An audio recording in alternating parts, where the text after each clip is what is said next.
मित्रहरू नमस्कार। म आज एक्चुअल साइन्सको विषयमा यहाँहरूलाई केही जानकारी दिन गइरहेको छु, महत्त्वपूर्ण जानकारी। विशेष गरेर यो एक्चुअल साइन्स बिमा क्षेत्रमा अथवा जोखिमको क्षेत्रमा बढी उपयोग हुन्छ अथवा दायित्व लामो समयसम्म दायित्व वहन गर्ने क्षेत्रमा यो एक्चुअल साइन्सको महत्त्व रहने गर्छ। र यो भनेको के हो र यो उद्देश्य के हो यो एक्चुअल साइन्सको, र यसले हाम्रो करियरमा के प्रभाव पर्छ, यो पढ्दा यो एक्चुअल साइन्स पढ्दा के प्रभाव पर्छ भन्ने विषयमा म जानकारी दिने गरेको छु। त्यसैले यो भिडियो अन्त्यसम्म हेर्नका लागि म अनुरोध गर्दछु।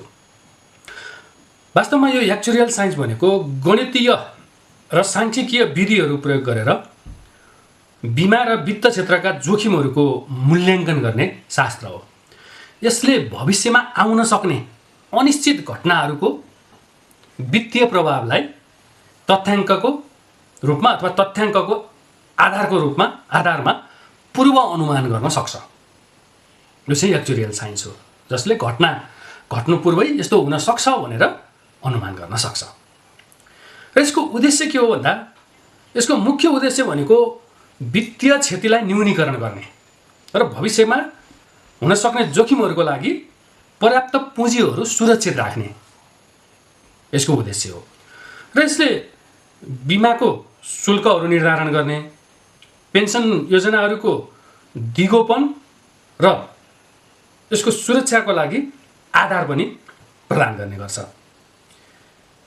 त्यस्तै गरेर अब नेपालमा यो बिमाङ्कीय मूल्याङ्कन अथवा एक्चुअल साइन्सको के छ त भविष्य भन्ने विषयमा कुरा गर्नुपर्दा नेपालमा अहिले बिमा क्षेत्रको नियमनकारी निकाय नेपाल बिमा प्राधिकरणले प्रत्येक बिमा कम्पनीहरूमा अनिवार्य रूपमा एक्चुरी राख्नुपर्ने व्यवस्था गरेको छ। त्यस कारणले गर्दाखेरि पनि नेपालमा यो एक्चुरीको अत्यन्तै बढी माग छ, तर जनसङ्ख्या अत्यन्तै कम छ, अथवा नेपालमा त छँदै छैन भन्दा पनि हुन्छ, सबै विदेशबाट ल्याउनु पर्ने हुन्छ। त्यस कारणले यदि हामी यो एक्चुअल साइन्स पढेर यो कोर्स पुरा गर्न सक्यौँ भने नेपालको जोखिम क्षेत्र अथवा बिमाका क्षेत्रहरूमा त अत्यन्तै बढी यसको माग रहेको म यहाँ जानकारी गराउँछु।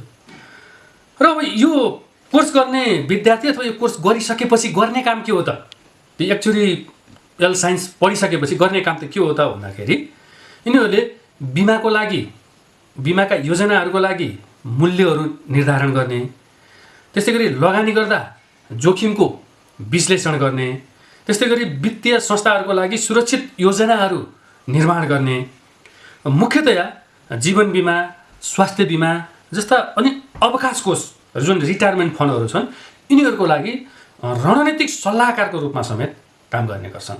र छुटाउनै नहुने एउटा कुरा, जुन बिमा कम्पनीले बोनसको निर्धारण कसरी गर्छ भन्ने प्रश्न आउँछ नि, बिमा कम्पनीको जुन बोनस दर, जीवन बिमा कम्पनीको विशेष गरेर जीवन बिमा कम्पनीहरूको बोनस दर निर्धारण गर्ने सन्दर्भमा सबैभन्दा ठुलो भूमिका पनि यिनै बिमाङ्की पढेका अथवा एक्चुअल साइन्स पढेका व्यक्तिहरूले गर्ने गर्छन्, जसलाई हामी बिमाङ्की भनेर भन्ने गर्छौँ।